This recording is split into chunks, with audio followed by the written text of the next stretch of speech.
Hey, I'm the short Scottish guy. I'm back. And I'm going to be starting a new series to come back. And it's going to be Metal Gear in chronological order, which we'll be starting with this game. Metal Gear Solid 3 Snake Eater. This is going to span over a couple of consoles and PC. Starting with the PS3, obviously. Yeah. And I can't wait to play. I've not completed every Metal Gear Solid game. I've only completed like 2 or 3 of them. / Metal Gear. So I don't know all of the story, so it will be as much of an experience for me as it will be for you if you haven't already played them and know the story. So, without further ado, let's start Metal Gear Solid 3 Snake Eater. So, Metal Gear Solid 3 Snake Eater, 1964. This is where the story begins. Let's start the game.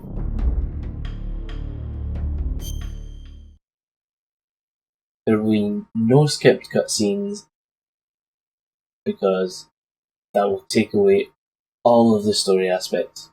Even if the cutscenes can be skipped, which I'm not even sure about.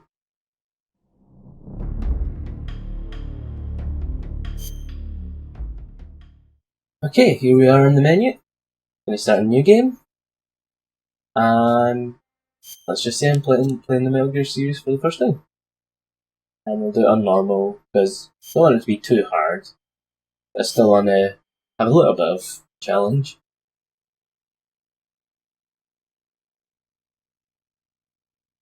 After the end of World War II, the world was split into two, East and West. This marked the beginning of the era called the Cold War.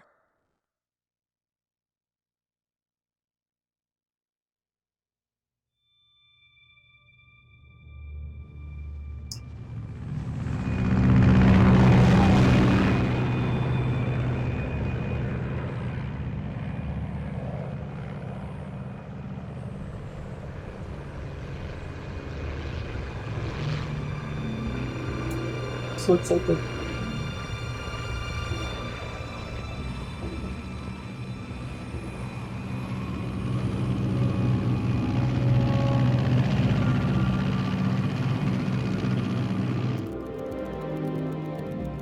Flying over Pakistan, altitude 30,000 feet. Those are very Metal Gear colors. The kind of green and 20 minutes to drop yellows. Commencing internal depressurization. Equipment check. Arm main parachute. All right. You ready to go? Drop zone still showing a high pressure mass. Oh, cool. Cab Cab okay. okay. Good. Very down Got visible high fade. visibility. Okay.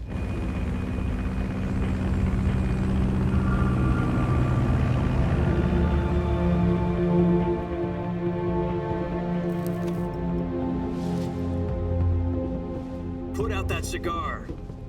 Connecting How oxygen dare you hose to tell interior Snake to connector. put out his cigar? Put on your mask.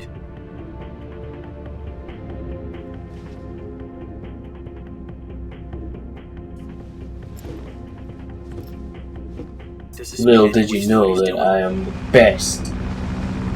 Eventually. Approaching release point. doing? 10 minutes to drop off. Hey, are you deaf? He said put out the cigar and put on your mask. Ooh, Snake don't take shit from nobody.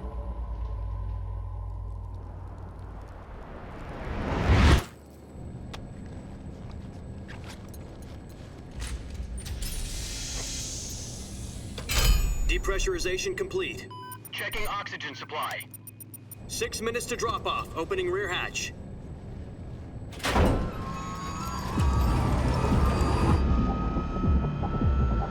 US Army, Metal Gear Solid, Snake Eater. Sunrise.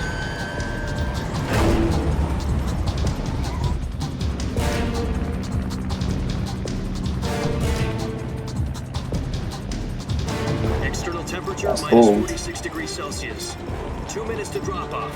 Stand up. You'll be falling at 130 miles per hour. Try not to get frostbite. Will do. 1 minute to drop off. Move to the rear. Activate bailout model. This is one for the history books. The world's first Halo. Oh, we finally put out the cigar.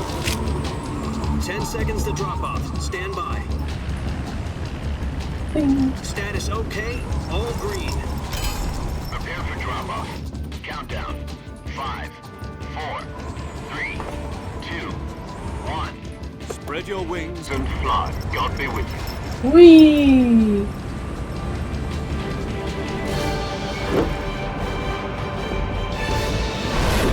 Oh.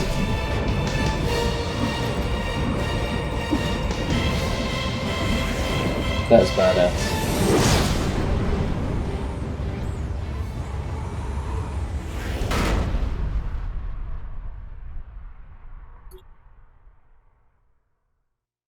Jack, I've got some important news.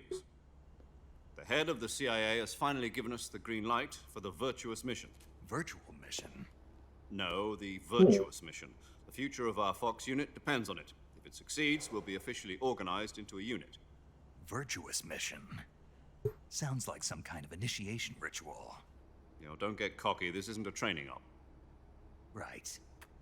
So what exactly is this wonderful mission?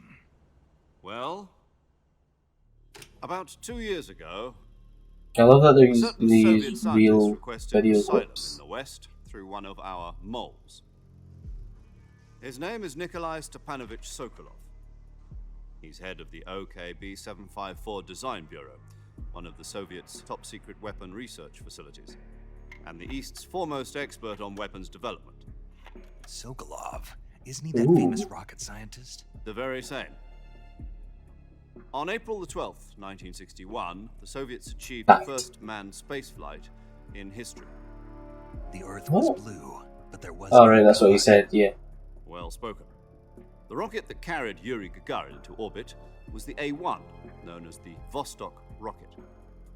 Sokolov is said to be the man most responsible for the multi-engine cluster used in that rocket. After Gagarin's flight, Sokolov left rocket development to become the head of the newly established Design Bureau. From a lowly technician to head of a design bureau. That's quite a success story, so why'd he want to defect? It seems he'd become afraid of his Yeah. own creations. Afraid. Call it a crisis of conscience. And for that, he left his country and his family behind and went over the fence? Not exactly. One of his conditions was that his family was also to be taken safely to the West. We used a mole to get the family out first and succeeded in sneaking Sokolov over the Berlin Wall shortly afterwards. I was the one who conducted the operation. The security on the eastern side was still full of holes back then. Then what? We got Sokolov over in one piece, but the whole ordeal had left him exhausted, and we checked him into a hospital in West Berlin. It took him 2 weeks and more than 600 miles to get from the research facility in the Soviet Union to Berlin. He was in no condition to say anything coherent. And it was only a week later that we had something much bigger on our hands. The Cuban Missile Crisis. October the 16th, 1962, President Kennedy received word that the Soviets were in the process of deploying intermediate-range ballistic True. missiles in Cuba. The President demanded that the Soviets dismantle and remove the missiles. At the same time, he announced a naval blockade to prevent further missile shipments from reaching Cuba. But the Soviets didn't back down, instead placing their armed forces on secondary alert.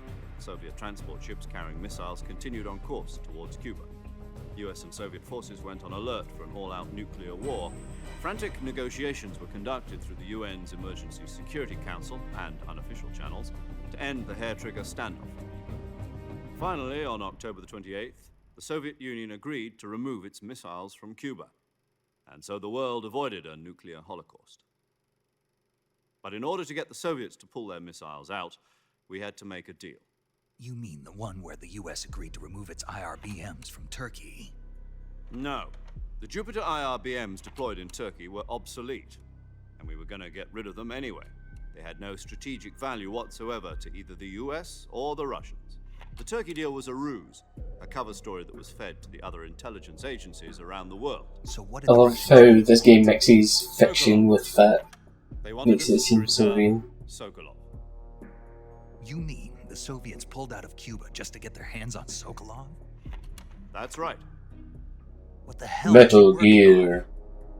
At the Possible. time, we had no idea. We were running out of time. It was either give up Sokolov or risk full-scale nuclear war. In the end, we had no choice. President Kennedy gave in to Khrushchev's demand. The next day, I got Sokolov out of the hospital, handing him over to agents on the eastern side. Sokolov kept on screaming, "Save me," until he disappeared from my sight. Then a month ago, we received some new information from one of our moles. About Sokolov? Yes. He was taken back to the research facility and forced to continue working on the weapon in question under KGB supervision. What's more, it's on the verge of completion. So what kind of weapon is it? Something to do with space rockets? No. Yeah. Missiles. Same technology. I guess you're right. We don't know the details, but it appears to be a new kind of nuclear device. For half a year now, the Soviets have been conducting frequent nuclear tests at Semipalatinsk. Something to do with the weapon, I assume. We're talking about a secret weapon so big that Khrushchev was ready to pull out of Cuba to get it back. Is Sokolov still in the facility? No. According to our intelligence, he's in Selinoyarsk, a place in the mountains about 3 miles to the west that's known as the Virgin Cliffs. The Virgin Cliffs. Nice name for a virtuous mission. They moved him there just recently. Why? Apparently, they're conducting a field test of the weapon, but it's our best chance to get him back. This mission would never have been possible if he was still in the research facility. This is our last chance. Sokolov must have known that too when he contacted us. Ah. So he contacted us.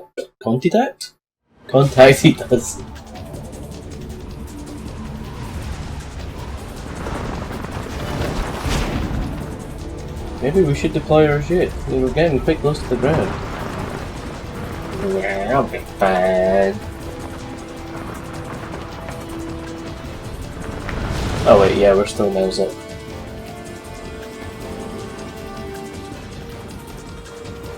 Ooh, I have such amazing view right now. Your mission is to infiltrate Selinoyarsk in the Soviet mountains, ensure the safety of Sokolov, and bring him back to the west.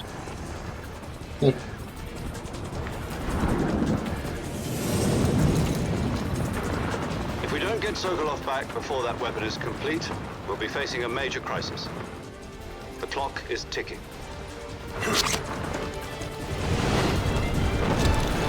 Perfect. Once we've confirmed the rescue of Sokolov, stand by at the recovery point. Fox. A recovery balloon will be dropped at that point.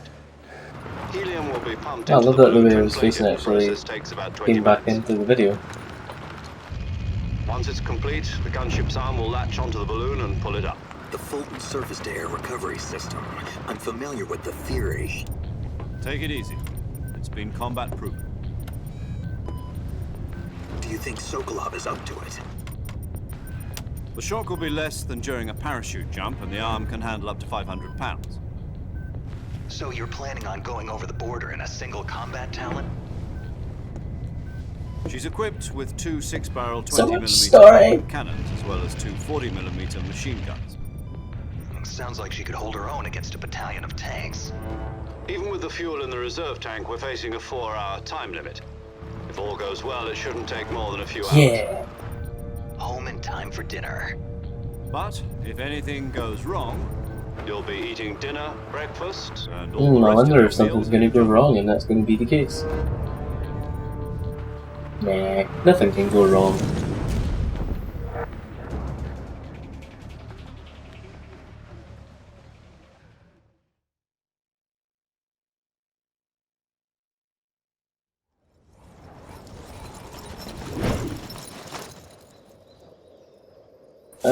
Branch. Oh. That's my equipment.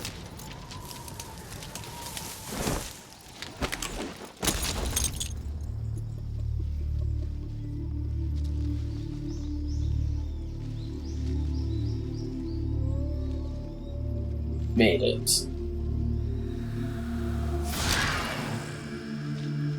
survive.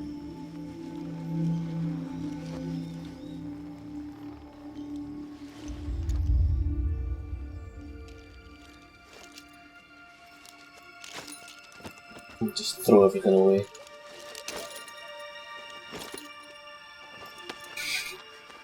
So much dramatic!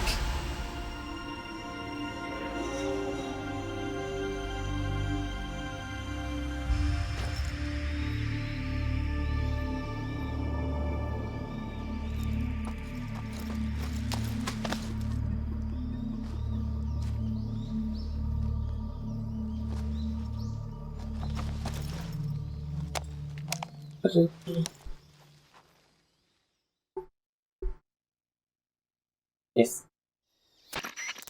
Do you copy? You're already in enemy territory, and somebody might be listening in. From here on out, we'll be using code names to refer to each other. Your code name for this mission will be Naked Snake. I'll be referring to you as Snake He's from from now on. Portsmouth. You're not to mention your real name. Snake? Born in Oh, you Exeter. don't like snakes? What do you mean? You've eaten one before, haven't you? In survival training? I'm glad to hear that. I don't know if I'd ever order one in a restaurant, but... Be careful, you might not have a choice. What about you, Major? What should I call you? Let's see. I'll be Tom. Call me Major Tom. This is This will be a sneaking mission. Tom. You must not be seen by the enemy. You must leave no trace of your presence. Is that clear? This kind of infiltration is the Fox unit's speciality. In other words, weapons and equipment are procured on site. That goes for food as well. Naked You're Snake. completely naked, just as your name implies. Great. Now I see why you asked me if I like snakes. I suppose calling me Snake was your idea of a joke, too. No, there's a good reason Okay. for that. I'll tell you later when the time is right. Gotcha. Getting back to the subject, how exactly am I supposed to feed myself? You've been issued a knife and a tranquilizer gun. Use them to hunt for food. You'll also find some medical supplies in your backpack.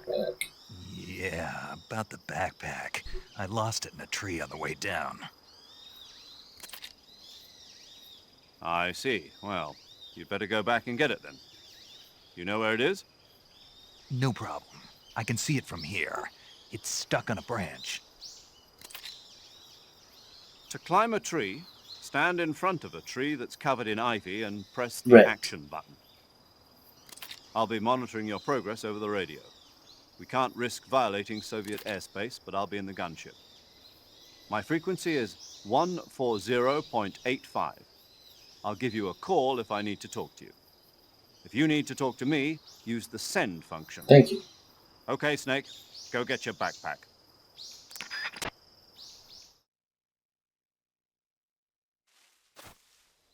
Ooh. Stealthy. Oh, I'm very visible here. Okay. Oh wait, there's that house stealth there. Ah, nice. Ooh.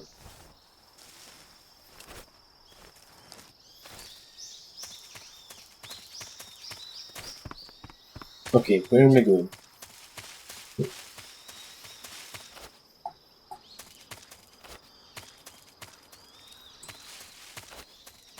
Just bring that back over here. Looks like it was there.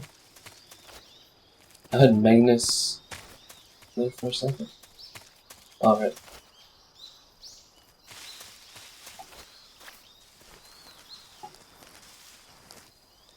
Okay, just getting familiar with everything.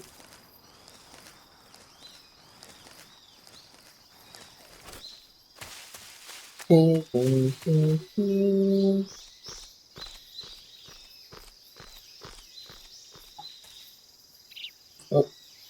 Ah, right, okay, that's what I'm supposed to do. Yay!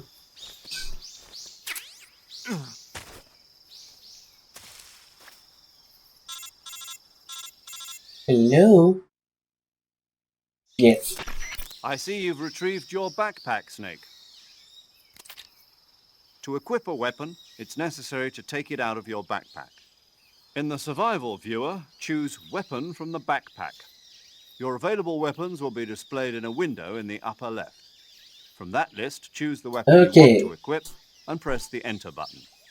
For other equipped items, just do the same thing from Item. Got it. Use the survival viewer backpack. Yep, that's right. Survival is fundamental to this mission. After you've been out in the field for a while, your stamina will start to drop. If your stamina gets Right. too low, it'll affect your performance. You won't be able to shoot accurately, for example, and your wounds won't heal as smoothly. Okay. Keep an eye on your stamina so you don't run out. To recover lost stamina, you can hunt for local flora and fauna. You can use either your tranquilizer gun or your knife to hunt. My only weapon is a Mark 22 Hush Puppy Hush Puppy. tranquilizer gun. That's right. It's been fitted with its own suppressor. However, the suppressor will deteriorate every time you fire. Once its durability Okay. reaches 0, the noise suppression effect will be gone. So don't get too trigger happy with it. The suppressor's durability is shown in the icon. Any weapons and equipment beyond what you're carrying now, you'll have to find as you go. I have to find my own weapons and equipment? Whose crazy idea was this anyway? Solo covert actions are standard Fox operating procedure. You can't leave any traces of your presence.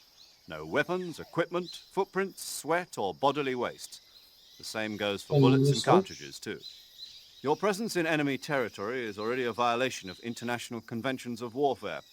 There aren't supposed to be any American soldiers in Russia. It could spark an international incident. You can't let anyone see you. You can't let Understood. the enemy know you're there. This is a stealth mission. You're a ghost, Snake, in every sense of the word. And there'll be no rescue if you're captured. The military and US government will deny any involvement in the affair. Then I'll just have to take care of myself, huh? I'm afraid so. You've been given a fake death pill for that purpose. SIS guidelines stipulate that soldiers on covert ops like this one be issued a potassium cyanide capsule. Tape it to your body so you can take it when you need to. How generous of you. Use it if you're taken prisoner by the enemy. It'll send you into a state of false death for a short time. Fooling them into thinking that I'm really dead. So, how do I come back to life? Just take the revival pill. You mean that thing they put in my tooth before the mission? That's the one. But be careful. If you remain in a state of false death for too long, nothing will be able to bring you back. Remember that. I'll keep it in mind. You said this was a solo mission, right? Right. I guess that means I can't count on any reinforcements. Correct. The mission rests entirely in your hands. A real one-man army. Relax. There's a support team ready to back you up over the radio. Okay. Who? I'll introduce them to you. Oh, This time, so far. survival is of utmost importance. The first member of the support team will be in charge of monitoring your physical condition, acting as a medic, so to speak, as well as recording your mission data. She's a member of Fox as well, and she's here on the gunship with me. She. Hello, Snake. I'm paramedic. Nice to meet you. Paramedic. As in a medic who comes in by parachute. Aren't you going to tell me your real name? Are you going to tell me yours, Mr. Snake? My name, huh? It's John Doe. And they call you Jack for short. You're a regular Captain Nemo. A name means nothing on the battlefield. After a week, no one has a name. What's your name? Jane Doe. Very funny. I wasn't joking, but I'll tell you my name only if you manage to make it back alive. My frequency is 145.73. She's also in charge of recording your mission data. Whenever you want to save, send a message over the reserved save frequency, 140.96. So saving lets me record my mission data. That's right. It also records the state of your health. Good to know. There's one more person I want to introduce you to, Snake. Huh? Speaking The of boss. snakes, you remember the boss, don't you? A legendary soldier and your mentor. Actually, it was the boss that got the DCI's authorization in the first place. She's going to be serving as Fox's mission advisor. The boss is? She also helped me plan this mission. She and I were at SAS together. Jack, is that you? Maybe. How many years has it I been? guess. Boss? That's right. It's me. Talk to me. Let me hear your voice. It's been 5 years, Wow. 72 days, and 18 hours. You've lost weight.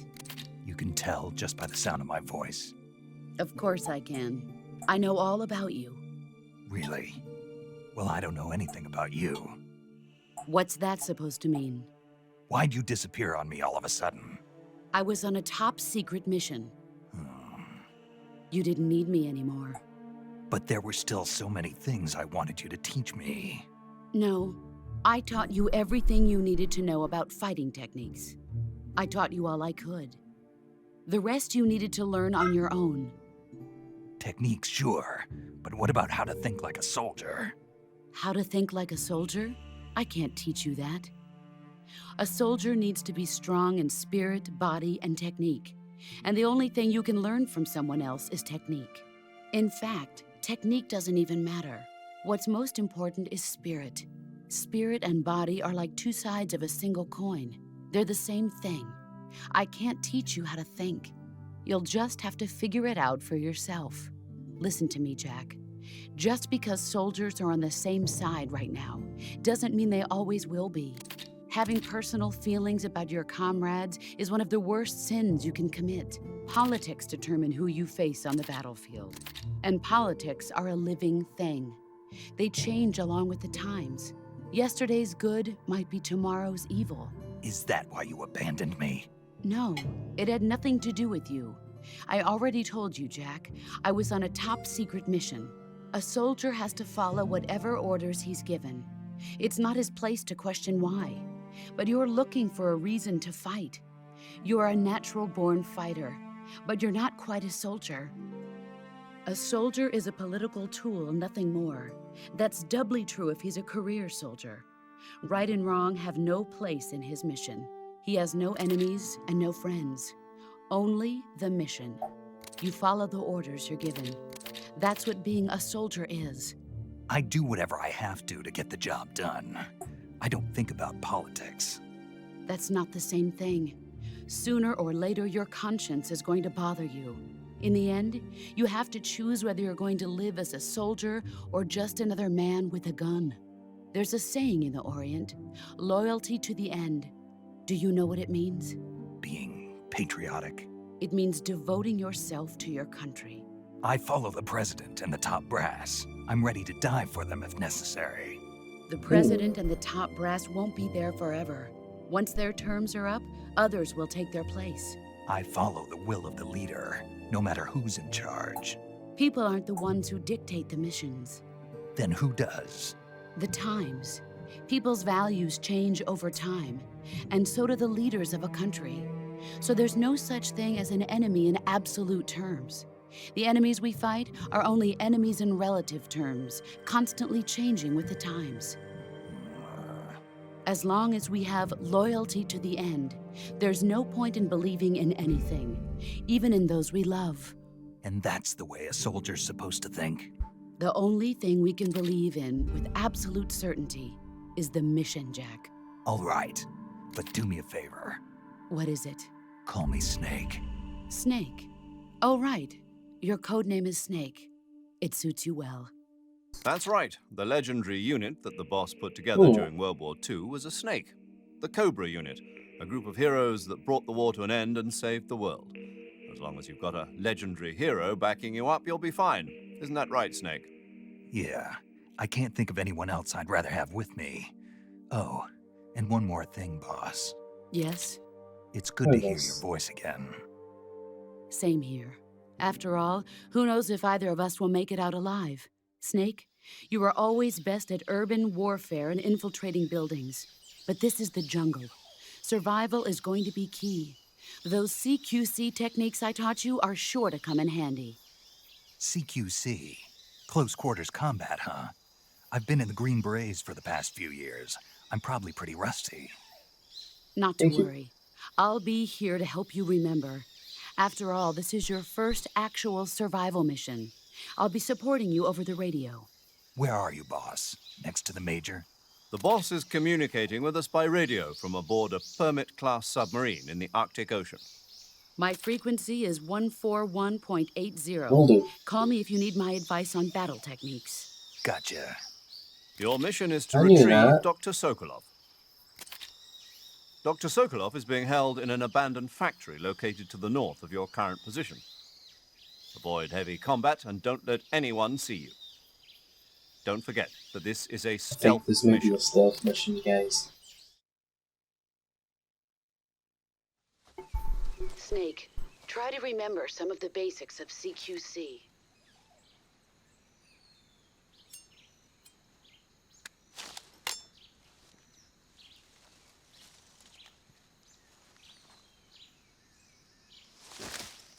Commencing virtuous mission now. And that's where we're going to end it for this episode. Thanks for watching, guys. If you like what you've seen, like and subscribe. Leave a comment down below. My Facebook and Twitter are going to be in the description. And we'll continue the series in the next episode. Cheerio!